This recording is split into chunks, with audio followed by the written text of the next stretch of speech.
Kaixo, bi honetan, problema matematikoen ebazpenaren didaktikan erabiliko dugun metodologiaren oinarria azaltzen saiatuko naiz. Metodologia hau problemak ebazteko estrategia orokorrean dago oinarrituta. Estrategia hau George Polyak proposatu zuen How to Solve It liburuan. Nahiz eta guk problema matematikoetan erabili, beste edozein motako problemetan ere erabili daiteke.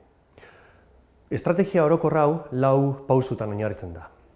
Problema ulertu, plana pentsatu, plana gauzatu eta emaitza balioetsi. Goazen ikustera hauetako bakoitza zertan datzan.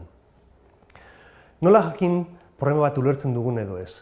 Hemen modurik garbiena izan daiteke ea norbera gai den problema hau bere hitzekin kontatzeko, edo gai ote naiz marrazki baten problema irudikatzeko. Kontuan izan, problema askotan ematen diguten informazio guztitik zati bat bakarrik dela erabilgarria, eta bestelako informazio batzuk soberakoak izango direla. Ezinbestekoa da, problemak galdetzen diguna ondo ulertzea. Problema asko eta asko gaizki ebazten dira, erantzuna ez datorrelako bat galdetzen denarekin. Bigarren pausua plana pentsatzea da, baina nola hasi plan bat eraikitzen. Hemen, pertsona bakoitzaren gaitasuna eta esperientzia ezinbestekoa da, eta egoerak ere pisu handia dauka. Lehenengo gauza pentsatu behar duguna da, honelako problema baten aurrean egin aldut antzekorik, edo honelakorik aurreko maten egin aldut. Kontuan izan, hainbat estrategia erabili ditzakegula problema bat ebazteko. Agian izan daiteke taula bat, ze taula baten patroiak ikustea nahiko erraza izan daiteke, marrazki bat egin genezake informazioa elkarrekin erlazionatzeko, informazioa falta baldin badago estimatzen saiatu daiteke, edo beste nomaitetik ateratzen, edo zenbaki arraroak ateratzen baldin bazaizkigu probleman, saiatu daitezke osoko zenbakiak erabiltzen edo zenbaki sinpleagoak.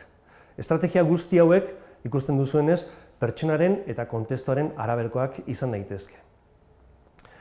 Plana gauzatzerakoan, garrantzizkoen gauza izango da, pentsatu dugun plana ordenean eta modu sistematiko baten jarraitzea.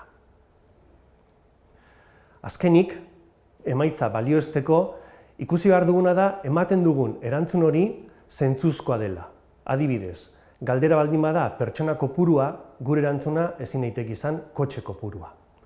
Kontuan izan ere, eraiketak egin baldin baditugu gure planean, eraiketa horiek konprobatu behar ditugula. Azkenik, egokia litzateke ikustea guk ematen dugun erantzun hori zentzuzko erantzun bat den. Hau izango litzateke problemak ebazteko estrategia orokorraren ikuspegi orokor bat. Hurrengo saioetan joango gara metodologia honen berezitasunak ikusten.